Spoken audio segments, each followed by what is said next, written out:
খুনি হাসিনার বিচার এমন স্ট্যান্ডার্ডে হবে, পৃথিবীর সকল স্ট্যান্ডার্ড, সকল আইন যেটাকে স্ট্যান্ডার্ড হিসেবে মেনে নিবে।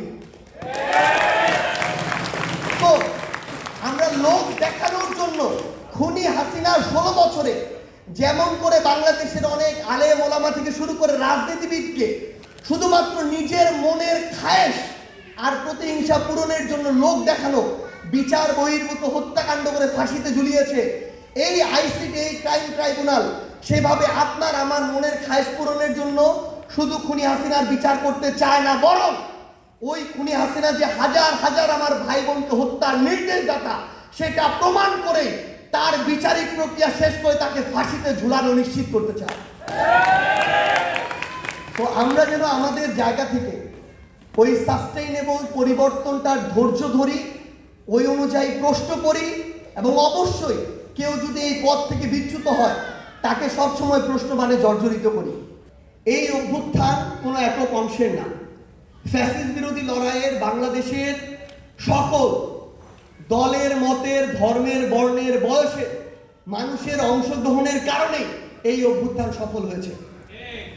আমার প্রবাসী সহযোদ্ধারা যদি রেমিটেন্স শাটডাউন না করত, ওই শেখ হাসিনার যে অর্থনীতির চাকা সেটা যদি বন্ধ না হতো, এই অভ্যুত্থান কতটা সফল হতো সেটা নিয়ে প্রশ্ন থেকে যায়। ফলত গত 15 বছর বলি, 20 বছর বলি, যদি কারো মাথায় টুপি থাকতো, কারো মুখে দাড়ি থাকতো, টাকনুর নিচে পায়জামা পরতো, তাকে জঙ্গি বলে রাস্তার মধ্যে তাকে কিলিং করা, এটা বৈধতা উৎপাদন করেছিল। সেটা করেছিল ভারত এবং ভারতীয় এস্টাবলিশমেন্টের অংশ।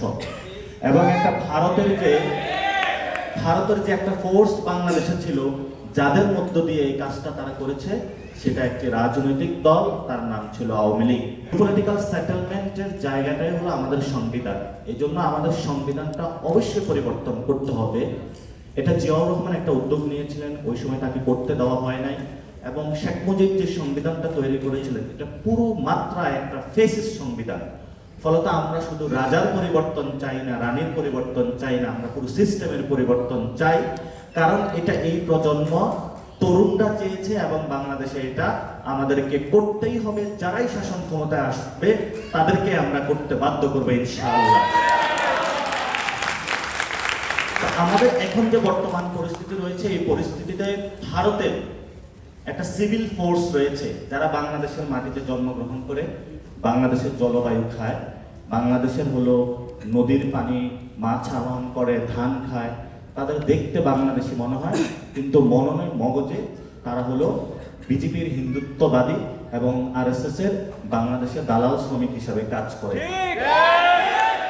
এরা এমন ভাবে আছে, কখনো তারা আমাদের ভাই পরিচয়ে আসে, কখনো বোন পরিচয়ে আসে, কখনো বাবা পরিচয়ে আসে।